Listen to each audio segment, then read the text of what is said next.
बीमारी के साथ शामिल हैं, जैसे तसल्ली, इत्मीनान, ईमान की मजबूती और मौजज़ात पाएँ। खुदावंद दुआ करते हैं कि आज जहाँ भी लोग तेरी इबादत के लिए जमा हैं तो अपने लोगों की हिफाजत कर, तूने दहशत गर्दी से, शर पसंद अनासर से महफूज रख। तेरे लोग खुदावंद ईमान में कायम और मजबूत हो सकें और मुश्किल हालात में भी तेरे साथ वफादार रह सकें। खुदावंद इस इबादत के दौरान हम सब की हिफाजत और रहनुमाई कर, और खुदावंद जो लोग इबादत के लिए आ रहे हैं उनकी रास्ते में हिफाजत कर ताकि वो खैरियत से यहाँ पर पहुँचें। और खुदावंद क्वायर के लिए भी तेरे पाक रूह की मदद और रहनुमाई मांगते हैं ताकि पाक रूह की मामूली के वसीले से हम्दो सना में हमारे मददगार हो सकें, और इस हम्दो सना के वसीले से यीशु के नाम को जलाल मिल सके। यीशु के नाम में मांग लेते हैं, आमीन।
अपने ईमान का इकरार रसूलों के अकीदे के अल्फाज की सूरत में करें।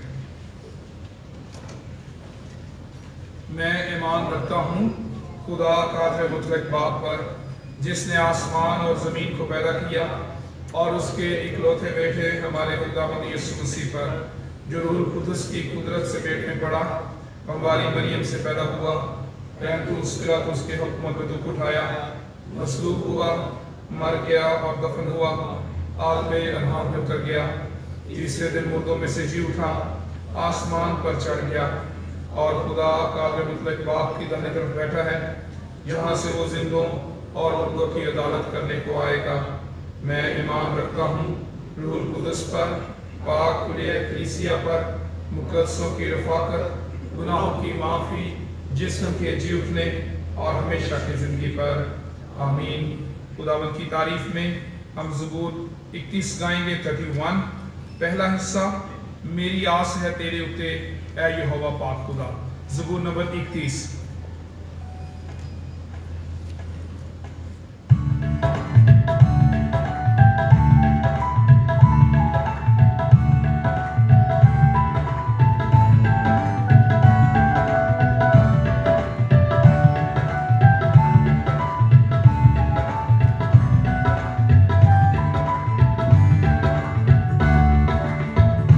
मेरी आस है तेरे उते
दुआ के लिए अपने सरों को झुकाएं और इस दुआ में पादरी अजीज़ुर रहमान साहब हमारी रहनुमाई करेंगे।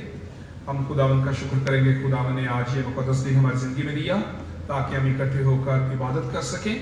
हम इस जगह के लिए भी खुदावंद का शुक्र करेंगे, FC कॉलेज के लिए शुक्रगुजारी करेंगे कि खुदावंद ने ये अदारा कायम किया ताकि इस अदारे के वसीले से इस मुल्क में तालीम तरवीज पा सके और मसीही लोग भी इस अदारे के वसीले से तरक्की कर सके। इसके साथ ही हम इस अदारे के लिए बरकत मांगते हुए पाकिस्तान के लिए और पूरी दुनिया के लिए दुआ करेंगे, खुदावंद पूरी दुनिया में अमन और सलामती को कायम करे। हम अपने मुल्क के लिए दुआ करेंगे, खुदावंद हमारे मुल्क में मसीहों को बरकत दे, ईमान में मजबूत करे, मुश्किल हालात में आजमाइशों पर गालिब आने के लिए तैयार करे।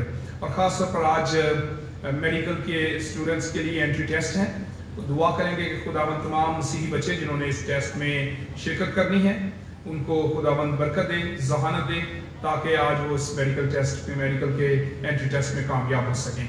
आए हम दुआ के लिए अपने सर को झुकाएं। आओ दुआ करें। खुदाए रहीम व मेहरबान, हम तेरे पाक हुजूर में हाजिर हैं और तेरा शुक्रगुजार हैं। तेरी तारीफ, तेरी तमजीद, तेरी ताज़ीम और तेरी हम्द व सना करते हैं कि तू ही तारीफ, तमजीद, ताज़ीम और इज्जत के लायक भला खुदा है और हम नस्ल दर नस्ल तेरी भलाइयों से फैज़ पाते और तेरा शुक्रगुजार आते हैं। तेरी बेशुमार नेमतों और बरकतों से किए बरकत तूने आज फिर हमें सहबत का दिन बख्शा कि हम जमा होकर इस जमात की सूरत में तेरे पाक हुजूर में हाजिर हो सकें। इस दिन के लिए और इस मौका के लिए, इस जगह के लिए खुदा बाप तेरा शुक्र अदा करते हैं। हमारा मिल बैठना तुझे पसंद आए, हमारी हम्द व सना पर तेरी पाक बरकत हो, हमारे साजों और आवाज़ों पर तेरी पाक बरकत नाज़िल। जो भी आज तेरा कलाम तेरे हजूर पेश किया जाए वो तेरी ही तरफ से हो और हम में से हर एक के लिए बायस बरकत हो। खुदा बाप इस जगह के लिए, FC कॉलेज के लिए तेरा शुक्र अदा करते हैं, तेरी तारीफ और तेरी हम्द व सना करते हैं। इसके जितने वर्कर हैं, जिस सतह पर वो काम करते हैं, उनमें से हर एक के लिए बरकत की दुआ करते हैं। हम खास तौर पर खुदा बाप दुआएं खैर करते हैं अपने उन बहन भाइयों के लिए जो ख़ास तौर पर आज के दिन हमारे लिए सिक्योरिटी की जिम्मेदारी निभाते हैं, अपने आप को ख़तरे में डालकर हमारी हिफाजत करते हैं। खुदा बाप उन सब के लिए तेरा शुक्र, तेरी तारीफ और तेरी हम्द व सना होती रहे। इस इदारे को तूने बेशुमार बरकत दी हैं, प्यारे बाप तेरा शुक्र अदा करते हैं। ये इदारा हमेशा कायम रहे, बरकत पर बरकत पाता रहे और तेरा यस्सु नाम इस इदारे के वसीले से इज़्ज़त व जलाल पाए। इस तरह खुदा बाप, इस तरह तेरे बंदा ने हमारे सामने ये बात रखी कि हम उन तमाम के लिए दुआएं खैर करते हैं, दुख उठाते हैं, तकलीफ़ उठाते हैं, मुसीबत में से गुजरते हैं, आजमाइश में से गुजरते हैं, नाहक सताए जाते हैं, ठुकराए जाते हैं, इल्ज़ामात सहते हैं, नुकसान उठाकर भी इल्ज़ामात सहते हैं। खुदा बाप तू उन सब के साथ, जितनी कलीसियाएँ पाकिस्तान में मौजूद हैं, जितने मसीही इदारे पाकिस्तान में मौजूद हैं, हर एक इदारे पर, हर एक कलीसिया पर, हर एक गिरजाघर पर, हर एक कादम पर तेरी पाक बरकत। तो तेरे खास वो इलाके जहाँ पर जुल्म किया गया, ज़्यादती की गई, दहशत फैलाई गई, तेरे लोगों को डराया धमकाया गया, उनके घरों को जलाया गया, तेरे घर की तौहीन की गई, तेरे कलाम को जलाकर बेइज्जत किया गया, तेरी सलीब को तौहीन अमेज़ तरीक़ों से गिराया गया। उन तमाम जगहों पर खुदा लोगों को मजबूत कर, उनकी मदद कर, उनकी रहबरी कर, उनकी रहनुमाई कर। वहाँ की लीडरशिप पर तेरी बरकत हो, वो मुत्तफिक होकर, मुत्तहिद होकर मामलात को समझें और अपने लोगों के लिए इज़्ज़त और बरकत का बायस करें। वो तेरे खास खुदा बाप, वो बच्चे जो कि मेडिकल में जाने के लिए इम्तिहान से गुजरते हैं, खुदा बाप तो उनको यहाँ तक लाया, हम तेरा शुक्र अदा करते। जब वो इम्तिहान में बैठते हैं, खुदा बाप उनको बड़ी बरकत देना, उनको बड़ी बरकत देना, उन्हें कामयाबी से हम कर अपने लिए, वालिदैन और कौम के लिए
शिफाया दुआ करेंगे।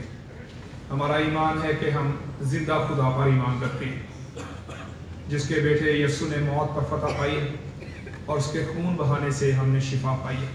इसलिए इस वक्त हम खुदा की हुजूरी में हैं, उसके बेटे यीशु के कफ़ारे पर ईमान रखते हैं। आए हम सभी खुदावंद यीशु मसीह के खून की कुदरत के वसीले से अपने लिए, अपने घरानों के लिए और हमारी कलीसिया में जो लोग बीमार हैं उनके लिए खुदा से शिफा मांगे, मोजज़ात मांगे। आए हम दुआ करें। खुदा क़ुद्दूस, हमारे जिंदा असली और अपनी खुदा, उसके लिए शुक्र करते हैं जिसके मार खाने से हमने शिफा पाई है। तेरे बेटे यीशु नाम की कुदरत के लिए शुक्र करते हैं क्योंकि उसके नाम में फतह है, उसके नाम के वसीले से मोजज़ात होते हैं, बीमारियां दूर होती हैं, शैतान शिकस्त पाता है, भागता है। इसी ईमान में खुदावंद तेरे पास मौजूद हैं, तेरी हुजूरी में हैं और तेरे बेटे खुदावंद यीशु मसीह के नाम से हम अपने लिए जो यहाँ पर मौजूद हैं, जो ऑनलाइन हमारे साथ शामिल हैं, सबके लिए यीशु के नाम से शिफा मांगते हैं, मोजज़ात मांगते हैं। अपनी आँख की कुदरत से खुदावंद में धो दे। तेरे बेटे यीशु के नाम की कुदरत के वसीले से हम शिफा पाएं। हमारी हर एक बीमारी, तकलीफ, दर्द यीशु के नाम से जाता रहे। तेरे मोजज़ात खुदावंद अपनी जिंदगी में मांगते हैं। तू जिंदा खुदा है खुदावंद, हम सब की जिंदगी में मोजज़ा कर। हम खुदावंद तेरी हुजूरी से मोजज़े मांगते हैं, तेरी हुजूरी से शिफा मांगते हैं, तेरी कुदरत को अपने लिए मांगते हैं, तेरे जलाल का तजर्बा मांगते हैं। खुदावंद तू छू और शिफा दे। हमारी कलीसिया में जो लोग बीमार हैं खुदावंद में तेरी हुजूरी में याद करते हैं। खास तौर पर खुदावंद हम दुआ करते हैं बहन फौजिया के लिए, मिसेस जेडी आर्थर के लिए, मिसेस नजीर जियाई, मिसेस सरवर, मिसेस लवीजा, मिसेस खुर्शीद, मिसेस सेलास, मिसेस बीना क्रिस्टोफर, बहन रुखसाना, इसी तरह से भाई क्रिस्टोफर लेस्ली, भाई क्रिस्टोफर यूसुफ, भाई शहजाद, भाई नदीम जॉर्ज, भाई आसफ रशीद, भाई अर्नस्ट पॉल, भाई ऑगस्टीन। इसी तरह से खुदावंद दुआ करते हैं मिसेस असमत दीपा के लिए, बेटे अब्दियल के लिए, यूनिका के लिए, इसी तरह से खुदावंद हम दुआ करते हैं अयान के लिए, हेजल के लिए, और खुदावंद हम दुआ वो हैं जितने भी बुजुर्ग हमारी कलीसिया में सभी के लिए खुदावंद दुआ करते हैं, हर एक को छू और शिफा दे, सेहत और तंदुरुस्ती दे, हर एक बीमारी यीशु के नाम से जाती रहे। जितने नाम खुदावंद हमने तेरी हुजूरी में पुकारे हैं सबको तू नाम बनाम जानता है, अपने बेटे यीशु के नाम से इनको छू और शिफा दे। बहन रुबीना नफ्ताली के लिए दुआ करते हैं, खुदावंद तूने भी छू, तेरे बेटे खुदावंद यीशु मसीह के नाम से उन्हें भी शिफा मिले। और खुदावंद दुआ करते हैं हमारी कलीसिया में जो बे औलाद जोड़े हैं, तेरे बेटे खुदावंद यीशु मसीह के नाम से उनकी जिंदगी में मौजूदे हो, तेरे बेटे यीशु के नाम से तेरी मिरास में मिले, तेरा फजल उन पर जारी हो, तूने छू दे खुदावंद, तूने बरकत दे, तूने औलाद की बरकत बख्श दे खुदावंद। हम सबको वबाई अमराज से, हादसात से महफूज रख, तेरे बेटे खुदावंद यीशु मसीह के नाम से मांग लेते हैं, आमीन। इस वक्त एक शादी की पुकार है, वो आपके गोशगुजार करता हूँ। रुखसाना परवेज, दुख्तर परवेज मसीह, उम्र 32 साल, हालत कंवारी, FC कॉलेज लाहौर की रहने वाली की शादी इमरान रंधावा व पत्रस खुशी रंधावा, उम्र 32 साल, हालत कंवारा, मोमनपुरा लाहौर के रहने वाला के साथ 1 अक्टूबर 2023 को होना करार पाई है। और ये शादी की पहली पुकार है। अगर आप में से किसी को कोई ऐसा सबब मालूम हो जिनकी वजह से इनका निकाह नहीं बांधा जा सकता तो अभी बताना जरूरी है, इसके बाद हमेशा के लिए खामोश रहना होगा। इस वक्त हम क्वायर से गीत सुनेंगे और क्वायर वो गीत आपके लिए आपके साथ मिलकर गा रही है जिनको आपने सोशल मीडिया पर भी सुना होगा और मुख्तलिफ इबादतों में भी आप उनको सुनते हैं, इसलिए और यहाँ पर भी हम गाते रहते हैं, इसलिए ज़रूर इनमें साथ शामिल हुआ करें ताकि आप लोग भी समदो सुना का हिस्सा बन सकें।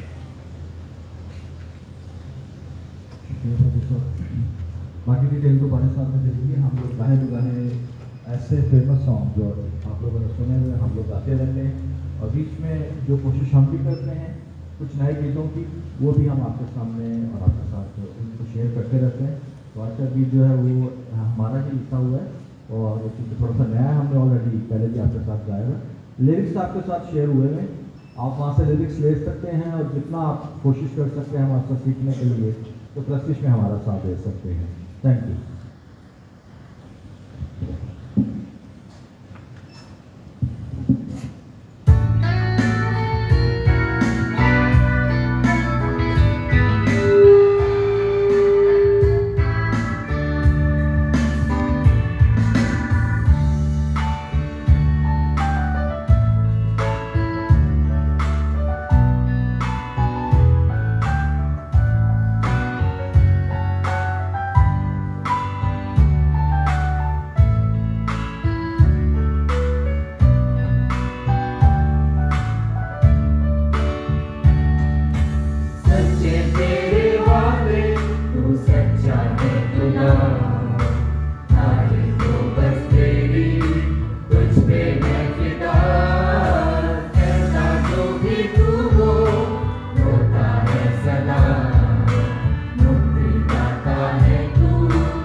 जीवन के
खुदावंद की तारीफ में हम गीत नंबर 362 गाएंगे, 362।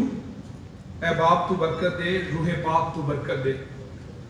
हम सब खड़े होकर खुदावंद की तारीफ में शामिल होंगे और इस गीत के इख्तिताम पर हम खड़े रहेंगे ताकि हम तिलावत को सुन सकें।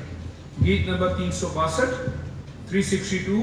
ऐ बाप तू बरकत दे, रूहे पाक तू बरकत दे।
नए अहदनामे में से मुकद्दस पतरस का पहला खत, उसका पहला बाब, उसकी 13वीं आयत से लेकर 25वीं आयत तक। First epistle of Peter, chapter 1 versus 13 to 25। मुकद्दस पतरस रसूल का पहला खत, इसका पहला बाब 13वीं आयत से लेकर 25वीं आयत तक खुदावंद के कलाम में यूं लिखा है, इस वास्ते अपनी अक्ल की कमर बांधकर और होशियार होकर उस फजल की कामिल उम्मीद रखो जो यीशु मसीह के ज़हूर के वक्त तुम पर होने वाला है, और फरमाबरदार फरजंद होकर अपनी जहालत के ज़माने की पुरानी ख्वाहिशों के ताबे न बनो, बल्कि जिस तरह तुम्हारा बुलाने वाला पाक है उसी तरह तुम भी अपने सारे चाल चलन में पाक बनो, क्योंकि लिखा है कि पाक हो इसलिए कि मैं पाक हूँ। और जबकि तुम बाप कहकर उससे दुआ करते हो जो हर एक के काम के मुवाफिक बगैर तरफदारी के इंसाफ करता है, तो अपनी मुसाफिरत का ज़माना खौफ के साथ गुजारो, क्योंकि तुम जानते हो कि तुम्हारा नकमा चाल चलन जो बाप दादा से चला आता था, उससे तुम्हारी खलासी फ़ानी चीज़ों यानी सोने चांदी के ज़रिए से नहीं हुई, बल्कि एक बेऐब और बेदाग बर्रे यानी मसीह के बेशकीमत खून से। उसका इल्म तो बनाए आलम से पेशतर से था, मगर ज़हूर आखिर ज़माने में तुम्हारी खातिर हुआ कि उसके वसीले से खुदा पर ईमान लाए हो, जिसने उसको मुर्दों में से जिलाया और जलाल बख्शा, ताकि तुम्हारा ईमान और उम्मीद खुदा पर हो। चूंकि तुमने हक की ताबेदारी से अपने दिलों को पाक किया है, जिससे भाइयों की बेरिया मोहब्बत पैदा हुई, इसलिए दिलो जान से आपस में बहुत मोहब्बत रखो, क्योंकि तुम फानी तुख्म से नहीं बल्कि गैर फानी से खुदा के कलाम के वसीले से जो जिंदा और कायम है नए सिरे से पैदा हुए हो। चुनाचे हर बशर घास की मानद है और उसकी सारी शान और शौकत घास के फूल की मानद। घास तो सूख जाती है और फूल गिर जाता है, लेकिन खुदावंद का कलाम अब तक कायम रहेगा। ये वही खुशखबरी का कलाम है जो तुम्हें सुनाया गया था। खुदावंद के पाक कलाम के पढ़े और सुने जाने पर उसकी बरकत हो। आमीन। तशरीफ रखें। आए हम दुआ के लिए अपने सरों को झुकाएं। खुदाए कद्दूस हमारे जिंदा आज़ली रब्बी खुदा, हम इकरार करते हैं कि हम बतौर इंसान कमजोरी की हालत में तेरे पास आते हैं। हमारा इल्म महदूद है, हमारी अकल नाकिस है। खुदाए पाक रूह तू ही हिकमत देता है, तू ही मदद करता है ताकि हम तेरे कलाम के भेदों को समझ सकें। खुदावंद हम दुआ करते हैं कि तू हम में से हर एक को छू, हमारे दिलों को तैयार कर, ताकि आज का कलाम हमारी जिंदगी में तब्दीली का बायस हो, हमारी जिंदगी में बरकत का बायस हो, फल लाए, यीशु के नाम से आमीन।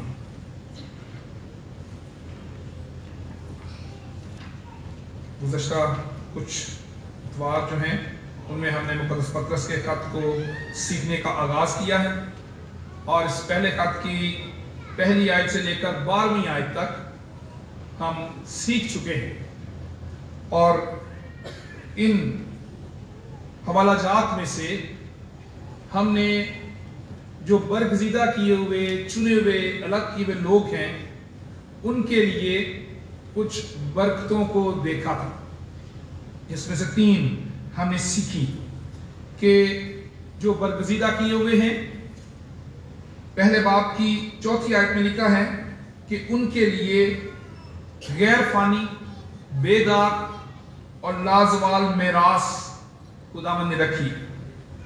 उसके बाद दूसरी बरकत बरगज़ीदा होने वालों के लिए है कि ईमानदार लोग जो आजमाए जाते हैं वो तारीफ, इज्जत और जलाल का बायस ठहरे।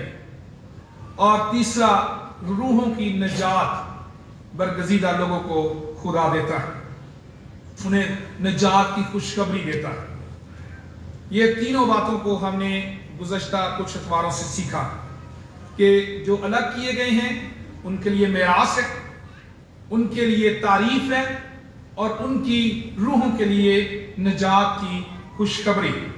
ये उन ईमानदारों के लिए है जो यहाँ पर मौजूद है, जो यीशु पर ईमान रखते हैं, दुनिया के किसी भी हिस्से में मौजूद हैं, उनके लिए ये बरकतें हैं। इससे अगले हिस्से में जो आयात आज तिलावत की गई हैं, वो जो वादे लोगों के साथ किए गए हैं जो यीशु पर ईमान रखते हैं, उनके लिए इस दुनिया में अमली तौर पर जो काम करने के लिए जिम्मेदारी दी गई है उसका जिक्र है। पहले हिस्से में हमने यीशु के वादों को देखा है, और इसमें खास बात यह है कि इन वादों की तकमील जो है वो यीशु के ज़ुहूर के वक्त है, यानी यीशु के आने के वक्त जो वादे कलीसिया के साथ हैं, जो वादे ईमानदारों के साथ किए गए हैं, वो पूरे होंगे। और इसके साथ ही 13वीं आयत से लेकर 25वीं आयत तक जो हमारा कॉन्डक्ट है, हमारा चाल चलन है, उसके बारे में नसीहतें हैं। इसमें 3 ही नकात जो हैं वो पतरस रसूल ने पेश किए हैं। और जिन लोगों के साथ यीशु के वादे हैं, कलीसिया के साथ खुदा ने अपने बेटे यीशु के वसीले से जो वादे किए हैं, उनको ताबे फरमान फरजंद होकर चाल चलन में कुछ तब्दीलियों के लिए तालीम दी गई है। कि जब हम ये बड़े फख्र के साथ कहते हैं कि खुदा ने हमें निजात दी है, खुदा ने मेरे लिए मेरास रखी है, खुदा ने मेरे लिए बादशाही रखी है, खुदा मेरी तारीफ करेगा, जब मैं उसके सामने खड़ा हूंगा तो खुदावंद मुझे बरकत जो वादे दिए हुए हैं उनको पूरा करने का वक्त आ जाएगा। लेकिन इन क्लेम्स में यह बात बड़ी अहम है कि हमारा मसीही चाल चलन इस दुनिया में कैसा है। उन वादों की तकमील में जो खुदावंद ने अपने लोगों के साथ किए हैं, उनके जवाब में कलीसिया क्या करे, वो आज के हवाले में हमारे सामने मौजूद है कि कलीसिया ने क्या करना है। कलीसिया ने ताबे फरमान फरजंद बनकर किन बातों को अपनी जिंदगी में पूरा करना है। उसमें पहला जो हिस्सा है वो है फरमाबरदार फरजंद होकर अपनी जहालत के जमाने की पुरानी ख्वाहिशों के ताबे ना बनो, बल्कि जिस तरह तुम्हारा बुलाने वाला पाक है, तुम भी अपने सारे चाल चलन में पाक बनो। यहां पर 3 मुख्तलिफ लकात हैं और तीनों के साथ एक एक रीजन या वजह भी दी गई है। आर्गुमेंट है पतरस का कि क्यों हम ऐसा करें। अगर पतरस ने यह कहा है कि हम पाक बने तो क्यों बने, आगे वजह दी गई है, जिस तरह तुम्हारा बुलाने वाला पाक है उसी तरह तुम भी पाक बनो। क्योंकि लिखा है पाक हो, इसके लिए कि मैं पाक हूं। खुदा ने बनी इस्राइल को पुराने अहदनामे में इसी तरह से हुक्म दिया। हम जब अहबार की किताब देखते हैं, अहबार की किताब में खुदा ने बनी इस्राइल को हुक्म दिया। अहबार की किताब और उसके 19वें बाब में उसकी पहली आयत में खुदा ने बनी इस्राइल को हुक्म दिया। लिखा है, बनी इस्राइल की सारी जमात से कह कि तुम पाक रहो, क्योंकि मैं जो खुदावंद तुम्हारा खुदा हूं पाक हूं। खुदा ने बनी इस्राइल को पाक होने का हुक्म इसलिए दिया क्योंकि मैं पाक हूं। खुदा ने कहा मैं पाक हूं, इसलिए तुम भी पाक हो, क्योंकि खुदा अपने लोगों के दरमियान अपनी हजूरी को रखता है, जाहिर करता है। इसलिए खुदा ने जिन्हें बुलाया है, खुदा उनके लिए यह तालीम देता है कि वो अपने सारे चाल चलन में पाक बने, अपने कामों में, अपनी बातों में, अपने हर एक काम में जो वो करता है, हर एक बात में जो वो लोगों के सामने करता है, हर एक सोच में जो वो अपने जहन में रखता है, उसमें पाकीज़गी की जरूरत है। उन वादों की खातिर जो उनकी तकमील के लिए हम इस दुनिया में जिंदगी गुजार रहे हैं, उसमें यह बड़ा जरूरी है कि हम अपने चाल चलन में पाकीज़गी पैदा करें, अपने कामों में पाकीज़गी पैदा करें, क्योंकि जिसने हमें बुलाया है वो पाक है। हमने पहले जो पतरस के खत के पहले हिस्से में जो देखा है, उसमें हमारा जो पॉइंट था वो यही था कि खुदा ने हमें बुलाया है, खुदा ने हमें अलग किया है, खुदा ने हमें बरगजीदा ठहराया है। जिसने हमें अलग किया है, जिसने हमें बरगजीदा ठहराया है, जिसने हमें बुलाया है, वो पाक है। और उसी की खातिर जिसने हमें बुलाया है, हमें भी अपनी जिंदगी में पाक होने की जरूरत है। और ये पाकीज़गी इसलिए जरूरी है, इब्रानियों के खत के 12वें बाब की 14वीं आयत में हमें इब्रानियों का मुसन्नफ एक खास वजह बताता है कि इब्रानियों के खत के 12वें बाब की 14वीं आयत में खास तौर पर इसकी वजह यह बयान की गई है कि हमें क्यों पाक होना चाहिए। सबके साथ मेल मिलाप रखने और उस पाकीज़गी के तालब रहो जिसके बगैर कोई खुदावंद को ना देखेगा।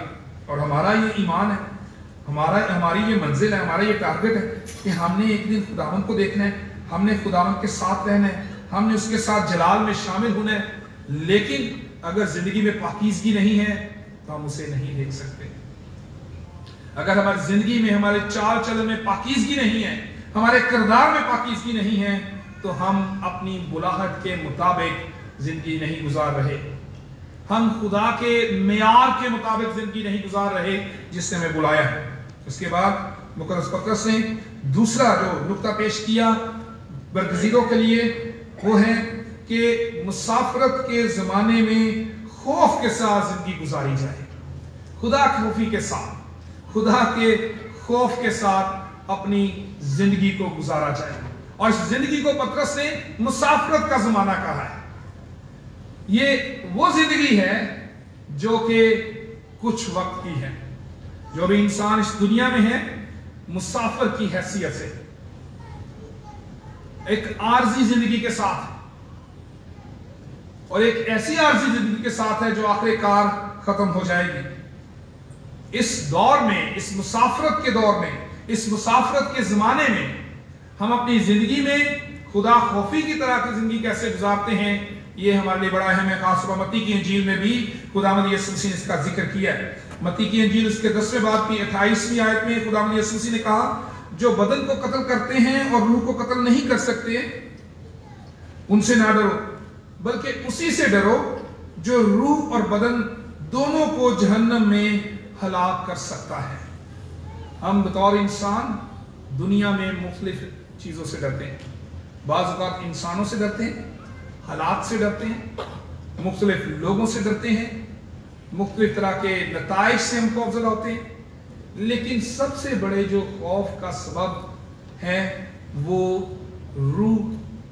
रूह और बदन दोनों को हलाक करने का अख्तियार जिसके पास है, उसको हमें अपने जहन में रखने की जरूरत कि हम दुनिया में तो इंसानों से तो खौफ खाते हैं, लेकिन अक्सर औक़ात खुदा से नहीं डरते। जिसके पास फैसले का इख्तियार, जिसके पास अदालत का इख्तियार है, जो हम में से हर एक की अदालत करने का इख्तियार रखता है, जिसके पास पूरी दुनिया के हर एक इंसान की अदालत का इख्तियार है, जो इस दुनिया में अदालत का इख्तियार रखते हैं, उनकी अदालत का इख्तियार भी खुदा के पास है। जो इस दुनिया में हाकिम है, जो इस दुनिया में फैसला साज है, जो इस दुनिया में ताकतवर है और हम उनसे डरते हैं, खुदा उन पर भी अख्तियार रखता और उनकी भी अदालत करेगा। लेकिन हम बतौर इंसान खुदा से डरते हैं या इंसानों से डरते हैं? हमारी जिंदगी में ये एक चैलेंज है कि जितनी जिंदगी खुदा ने हमें दी है उसमें हम किस तरह से जिंदगी गुजार रहे हैं, खुदा के खौफ में या इंसानों के खौफ में। क्योंकि खुदा इंसाफ का खुदा है, खुदा हर एक के साथ इंसाफ करता है।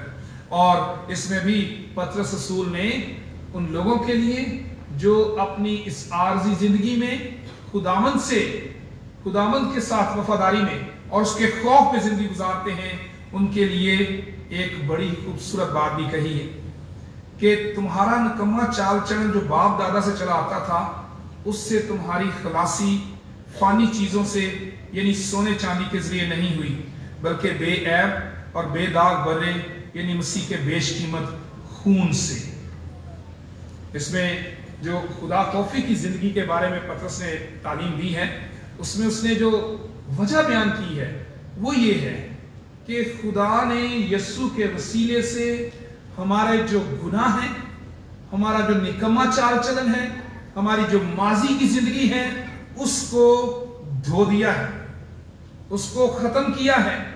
हमारे गुनाहों को, हमारी नापाकी की जिंदगी को, हमारे गुनाहों के असर को हमारी जिंदगी से मिटा दिया है और एक बेऐब और बेदाग बर्रे मसीह के बेशकीमत खून से धोया है। एक बड़ी ही अहम बात है जो अक्सर हम लोगों के दरमियान करते हैं कि अक्सर लोग, मसीही लोग भी दूसरे मसीही लोगों को ये कहते हैं कि पता नहीं किसी बाप दादा का गुनाह है जिसकी वजह से हमारे ऊपर मुसीबत आ गई। हम तो ठीक हैं, पता नहीं बाप दादा ने इनमें से ना किसी ने गुनाह किया हो। हम अपने आप को तो पाक ठहरा लेते हैं, अपने आप को रास्तबाज साबित कर लेते हैं।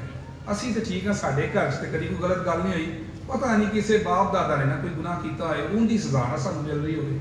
अक्सर हम ये क्लेम करते हैं, खुद को रास्तबाज ठहरा लेते हैं, अपने बाप दादा पर इल्जाम डाल देते हैं। लेकिन यीशु के खून से न सिर्फ हमारे अपने गुनाह धुले हैं, हमारे तमाम गुनाह जो फितरी गुनाह हैं वो भी धुल गए हैं। यीशु मसीह के खून का असर हमारी जिंदगी से हर किस्म की नजासत को धोता है, न सिर्फ हमारे गुनाहों को जो हमने किए हैं।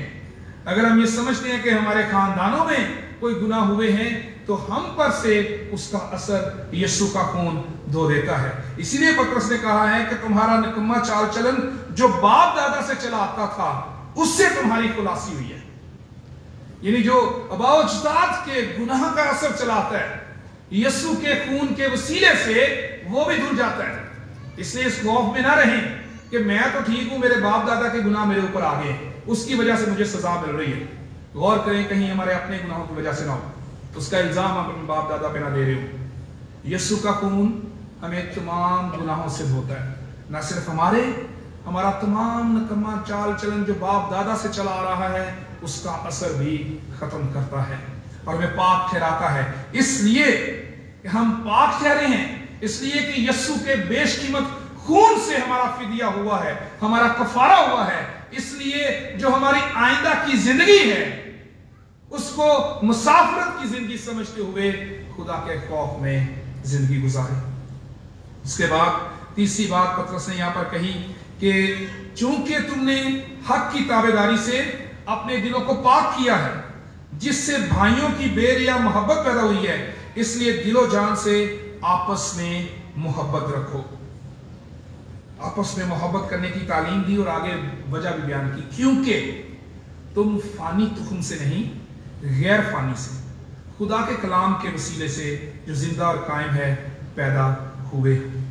यहां पर पतरस ने हमें इंसानी असर से, इंसानी फितरत से, जिसमें दूसरे लोगों से हसद, दूसरे लोगों से नफरत, दूसरे लोगों को नुकसान पहुंचाने वाली सोच है, उसमें से निकलने के लिए तालीम दी है कि तुम फानी तुखम से नहीं बल्कि गैर फानी से जो खुदा के कलाम के वसीले से है, जिंदा और कायम है, नए सिरे से पैदा हुए। और यूहन्ना के पहले खत में भी इसी तरह की बात की गई है कि जो बरगजीदा किए हुए, अलग किए हैं, जो चुने गए हैं, जो खुदा से पैदा हुए हैं, उनके लिए मोहब्बत की तालीम है। यूहन्ना का पहला खत उसका 4था बाब और उसकी 7वीं आयत, ऐ अजीजों आओ हम एक दूसरे से मोहब्बत रखें, क्योंकि मोहब्बत खुदा की तरफ से, और जो कोई मोहब्बत रखता है वो खुदा से पैदा हुआ है और खुदा को जानता है। जो कोई मोहब्बत रखता है वो खुदा से पैदा हुआ है, और जो नफरत रखता है वो सिर्फ अभी तक इंसानों से ही पैदा हुआ है, वो सिर्फ फानी तुखम से पैदा हुआ है। अगर हम अपने आप को ये समझते हैं कि हम बरगजीदा हैं, हम अलग किए गए हैं, हम चुने गए, हम खुदा के फर्जंद हैं, हम खुदा का घराना है, खुदा के से पैदा हुए हैं, तो फिर हमारी जिंदगी में दूसरों से मोहब्बत बड़ी जरूरी। और 8वीं आयत में लिखा जो मोहब्बत नहीं रखता वो खुदा को नहीं जानता, क्योंकि खुदा मोहब्बत है। जो मोहब्बत नहीं रखता वो खुदा को ही नहीं जानता। बहुत बड़ा ये क्लेम है यूहन्ना का कि जो मोहब्बत नहीं रखता वो ये क्लेम ही नहीं कर सकता कि मैं खुदा पर ईमान रखता हूं, वो ये क्लेम ही नहीं कर सकता कि मैं मसीही हूं, वो ये दावा नहीं कर सकता कि मैं नए सिरे से पैदा हुआ हूं, वो ये दावा नहीं कर सकता कि मेरे लिए खुदा ने मिरास रखी है, मेरे लिए खुदा के वादे हैं, क्योंकि उसने खुद अभी तक खुदा को नहीं जाना। उसकी जिंदगी में अभी तक खुद नफरत है, उसकी जिंदगी में अभी तक खुद हसद है, दूसरों के खिलाफ काम करने के मंसूबे हैं, तो वो फिर खुदा से पैदा नहीं हुआ। वो अभी तक इंसान है, जिस्मानी है, और जिस्मानी लोग जिस्मानी बातों की फिक्र करते हैं। जो खुदा से पैदा हुआ है वो रूहानी है और रूहानी बातों की फिक्र करता है। इसलिए मेरे अजीजों, आज जब हम खुदावंद की मेज पर आने वाले हैं, हमारे लिए बड़ा ज़रूरी है कि हम इन बातों पर गौर करें कि ये बातें हमारी ज़िंदगी में किस हद तक जड़ पकड़ चुकी हैं। जब हम अपने आप के में बड़े खुश हैं, शुक्रगुजारी करते हैं कि उसने हमें दुनिया से चुन लिया, अलग कर लिया है, अगर हम इस वादे पर ईमान रखते हैं तो हमारे चाल चलन में तब्दीली ज़रूरी है। और इनमें 3 बातें आज पतरस ने हमारे सामने रखी हैं: पाकीज़गी, खुदा का खौफ और मोहब्बत। अगर हमारी ज़िंदगी में ये बातें नहीं हैं, हमारे चाल चलन में पाकीज़गी नहीं है, हमारी इस ज़िंदगी में खुदा का खौफ नहीं है और हमारी ज़िंदगी में दूसरे इंसानों के लिए मोहब्बत नहीं है, तो फिर हम खुदा के फरमाबरदार फर्जंद नहीं हैं। हम उन वादों से अपने आप को खुद दूर कर रहे हैं। उसने हमारे लिए वादे रखे हैं, वो नहीं हमें निकाल रहा, हम उन वादों से अपने आप को खुद दूर किए हुए। आज हमारे पास मौका है कि अपनी ज़िंदगी पर गौर करें, खुदावंद की मेज़ पर आकर उससे मदद और रहनुमाई मांगें, ताकि हमारी ज़िंदगी में पाकीज़गी आए, हमारी ज़िंदगी में खुदा का खौफ हो और हमारी ज़िंदगी में दूसरे इंसानों से मोहब्बत हो। आए हम दुआ के लिए अपने सरों को झुकाएं। खुदा एक कद्दूस, हमारे जिंदा असली रब्बी खुदा, हम इकरार करते हैं कमज़ोर हैं। खुदा पाक तू रहम कर। खुदावंद हमारे निकम्मे चाल चलन को तू जानता है, हमारे गुनाहों से तू वाकिफ है, जिससे दुनिया वाकिफ नहीं, तू उनसे वाकिफ। हमें माफ़ कर। ए बाप, तो अपने बेटे यीशु के नाम से हमें छू दे। हमारे गुनाहों को तो अपने बेटे यीशु के बेशकीमत खून से धोता है, हमें पाक ठहराता है, हमें गुनाहों के असर से रहाई देता है, खलासी देता है। तेरा शुक्र हो खुदा, तेरे वादों के लिए तेरा शुक्र हो, अपनी मेरास के वादे के लिए, जलाल के लिए, तारीफ के वादे के लिए, नजात के वादे के लिए तेरा शुक्र हो। खुदावंद दुआ करते हैं हमें ये तौफीक दे कि हम भी वो काम अपनी ज़िंदगी में कर सकें जो तू चाहता है। तू चाहता है कि हम पाक बने, तू चाहता है कि हम तेरे खौफ में रहें और इंसानों से मोहब्बत रखें। खुदावंद हम तेरी मदद इन कामों के लिए मांगते हैं, तू हमारी मदद कर। आज से हम खुदावंद एक और नए दौर का आगाज़ कर सकें, एक नई ज़िंदगी का आगाज़ कर सकें। खुदावंद एक कुछ हम सबके साथ हो, यीशु के नाम से, आमीन।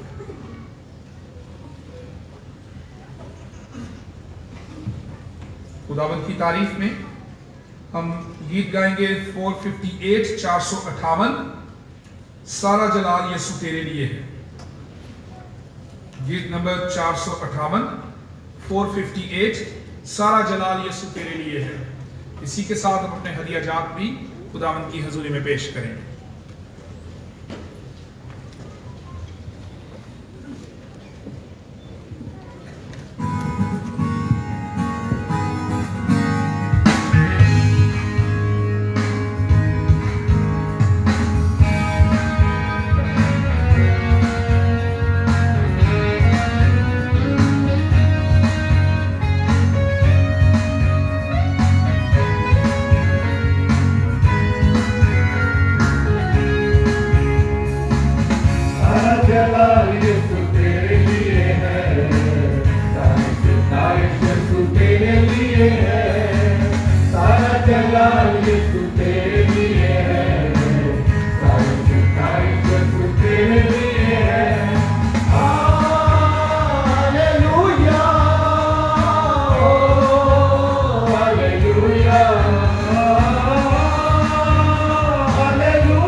खुदावंद हम तेरा शुक्र करते हैं कि तूने हमें ये मौका दिया कि हम इकट्ठे होकर तेरी इबादत कर सकें।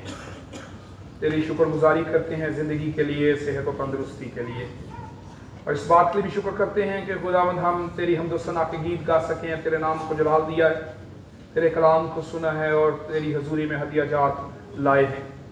खुदावंद इन हदिया जात को तो कबूल कर और तमाम देने वालों को बड़ी बरकत बख्श दे। कलीसिया को रूहानी तौर पर और दुनियावी तौर पर बड़ी खुशहाली बख्श दे। खुदावंद तू अपने लोगों को मुश्किलात में से निकाल, परेशानियों में से, मुआशी मुश्किलात में से निकाल दे। जो लोग कर्ज के बोझ तले दबे हुए हैं, तेरे बेटे यीशु के नाम से रहाई पाएं। खुदावंद अपने लोगों को कर्ज के बोझ से निकाल दे, अपने लोगों को खुशहाली बख्श दे, ईमान की मजबूती बख्श दे, आजमाइशों पर गालिब आने के लिए तैयार कर। पाकिस्तान में खुदावंद अपने लोगों की हिफाजत कर। मसीही लोग ईमान में कायम रहें और आजमाइशों पर गालिब आ सकें, और ख़ास तौर पर खुदा इन मुश्किल हालात में तो अपने लोगों को बरकत दे, ईमान में मजबूत कर और उनकी हिफाजत कर। खुदा हम सब के साथ हो। इस हफ्ते को हमारे लिए मुबारक ठहरा, हमें हादसात बीमारियों से महफूज रख। कलीसिया में बेटे और बेटियों के लिए दुआ करते हैं जो इन्हें एग्जाम्स दिए हैं, जो मुख्तलिफ किस्म के टेस्ट में खुदा शामिल हो रहे हैं, उन सब के लिए कामयाबी मांगते हैं। मेडिकल के एंट्री टेस्ट के लिए जिन बच्चों ने एग्जाम आज दे रहे हैं, खुदा उनके लिए तेरी बरकत मांगते हैं, उन्हें कामयाब कर। हमारे जवान बेटे और बेटियां ईमान में मजबूत और कायम रहें और अच्छे रोजगार, अच्छे मुस्तकबिल पाएं। यीशु के नाम से मांग लेते हैं, आमीन। तशरीफ रखें, जल्दी से आ जाए।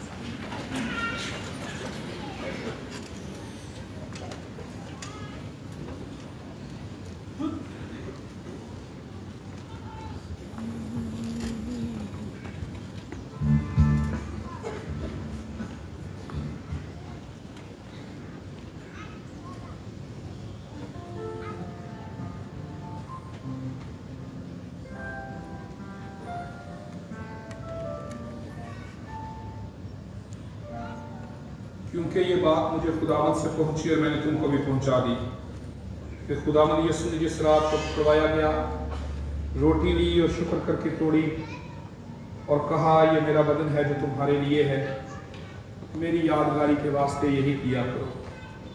इसी तरह उसने खाने के बाद प्याला भी लिया और कहा, ये मेरे खून में नया अहद है, जब कभी पियो मेरी यादगारी के लिए यही किया करो। क्योंकि जब कभी तुम ये रोटी खाते और इस प्याले में से पीते हो तो खुदावंद की मौत का इजहार करते हो जब तक वो न आए। इस वास्ते जो कोई नामुनासिब तौर पर खुदावंद की रोटी खाए या उस प्याले में से पिए, वो खुदावंद के बदन और खून के बारे में कसूरवार होगा। बस आदमी अपने आप को आजमा ले और इसी तरह उस रोटी में से खाए और इस प्याले में से पिए, क्योंकि जो खाते पीते वक्त खुदावंद के बदन को ना पहचाने, उस खाने पीने से सजा पाएगा। आए हम दुआ के लिए अपने सरों को झुकाएं और इस रोटी और शीरे की तकदीस की दुआ करें। ऐ रहीम खुदावंद, हम अपनी रास्तबाजी पर नहीं बल्कि तेरी गुनाहगार बड़ी रहमतों पर भरोसा करके तेरी इस मेज़ के पास आने की जुर्रत करते हैं। हम तो इस लायक में नहीं कि जो टुकड़े तेरी मेज़ पर से गिरते हैं वह चुने, लेकिन तू वो खुदावंद है जिसका खासा हमेशा रहम फरमाना है। इसलिए करीम खुदावंद ये बख्श कि हम तेरे अजीज बेटे खुदावंद यीशु मसीह का गोश्त इस तौर से खाएं और उसका खून इस वजह से पिए कि हमारे गुनाह आलूदा बदन उसके बदन से पाक साफ किए जाएं और हमारी रूहें उसके नहायत बेशकीमत खून से धोई जाए और वो हम में और हम उसमें हमेशा बसें। ऐ खुदावंद, हम दिलो जान से ये अर्ज करते हैं कि तू अपनी पिदराना शफ़क़त से आग में बाला पर हमारी हम्द व शुक्र की इस कुर्बानी को मंजूर कर और तेरी मिन्नत करते हैं कि तेरे बेटे यीशु मसीह के सवाब और मौत के सबब और उसके खून पर ईमान रखने के वसीले से हम तेरी कुल कलीसिया अपने गुनाहों की माफ़ी और उसकी अज़ियत के बाकी सब फायदे हासिल कर सकें। ऐ नहायत रहीम बाप, हम आजिज़ी से तेरी मिन्नत करते हैं कि तू इन पाक और तू अपने पाक और ज़िंदगी बख्श रूह को हम पर और अपनी बख्शिशों पर नाज़िल फरमा कि ये रोटी जो हम तोड़ते हैं और मसीह के बदन की शराकत हो और ये प्याला जिस पर हम बरकत चाहते हैं उसके खून की शराकत हो और बख्श के हम सब जो इस पाक शराकत में शामिल होने को हैं तेरे फजल और आसमानी बरकत से बिल्कुल मामूर होकर तेरे बेटे अपने मुनजी यीशु मसीह के बदन में एक हो जाएं। आमीन।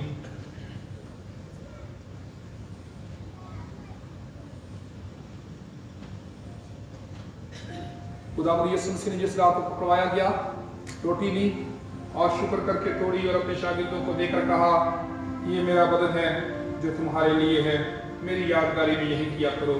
खाने के बाद उसने प्याला भी लिया और कहा, ये मेरे खून में नया अहद है, जब कभी पियो मेरी यादगारी में यही किया करो। मैं भी खुदा का खादम होने की हैसियत से आप सबको खुदावंद की मेज़ पर आने की दावत देता हूँ।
बल्कि उस खुराक के लिए जो हमेशा की जिंदगी तक बाकी रहती है, जिसे इब्ने आदम तुम्हें देगा, क्योंकि बाप यानी खुदा ने उसी पर मुहर की है।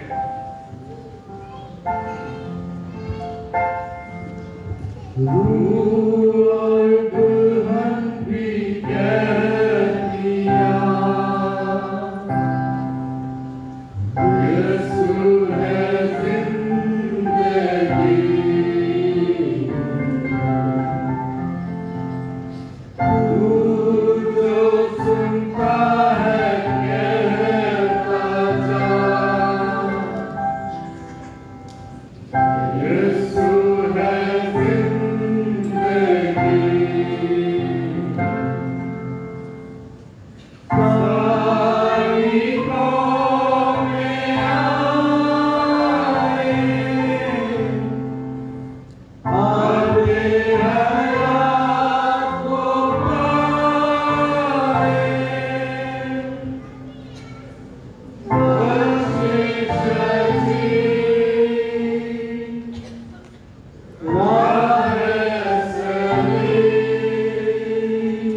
यीशु ने कहा, मैं तुमसे सच कहता हूं कि मूसा ने तो वो रोटी आसमान से तुम्हें ना दी, लेकिन मेरा बाप तुम्हें आसमान से हकीकी रोटी देता है, क्योंकि खुदा की रोटी वो है जो आसमान से उतरकर दुनिया को जिंदगी बख्शती।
यीशु ने कहा कि जो कुछ बाप मुझे देता है मेरे पास आ जाएगा, और जो कोई मेरे पास आएगा मैं उसे हरगिज़ निकाल ना दूंगा, क्योंकि मैं आसमान से इसलिए नहीं उतरा हूं कि अपनी मर्जी के मुआफिक अमल करूं, बल्कि इसलिए कि अपने भेजने वाले की मर्जी के मुआफिक अमल करूं।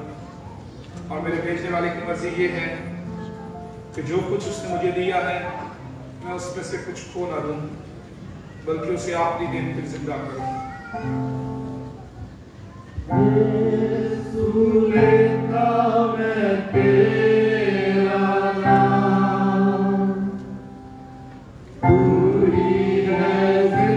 जिंदगी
यीशु ने कहा, जिंदगी की रोटी मैं हूं।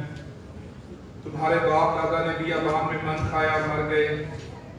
ये वो रोटी है जो आसमान से उतरती है, ताकि आप भी उसमें से खाए और ना मरे।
यीशु ने कहा, मैं हूं वो जिंदगी की रोटी जो आसमान से उतरी।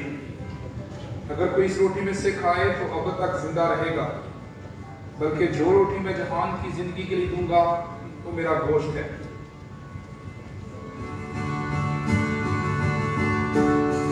यीशु तू प्यार का दरिया है और सच्चाई का रास्ता। ओ यीशु तू प्यार का दरिया है और सच्चाई का रास्ता। अब भी जीवन फरिश्ता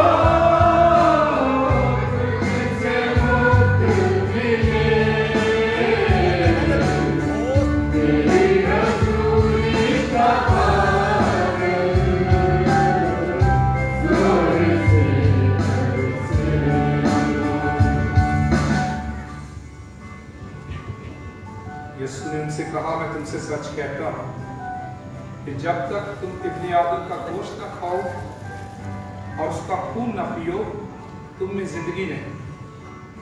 जो मेरा गोश्त खाता और मेरा खून पीता है, हमेशा की जिंदगी उसकी है और मैं उसे आखिरी दिन फिर जिंदा करूंगा।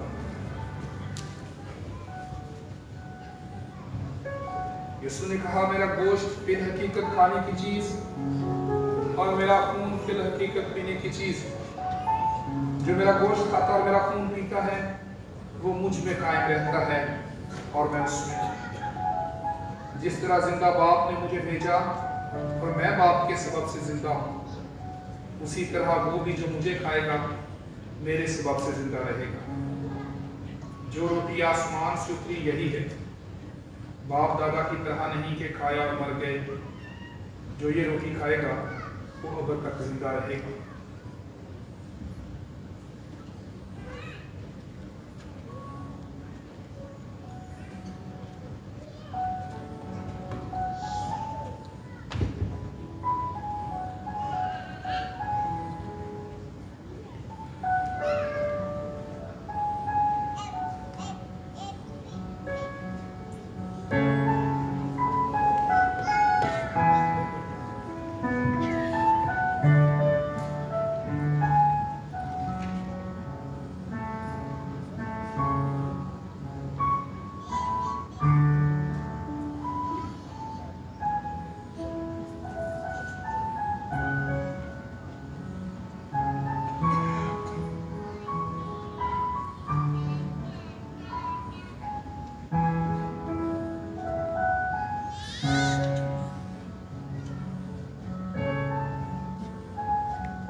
शुक्रगुजारी की दुआ करें और अपने स्वरों को खुदावंद के हुजूर में झुकाएं।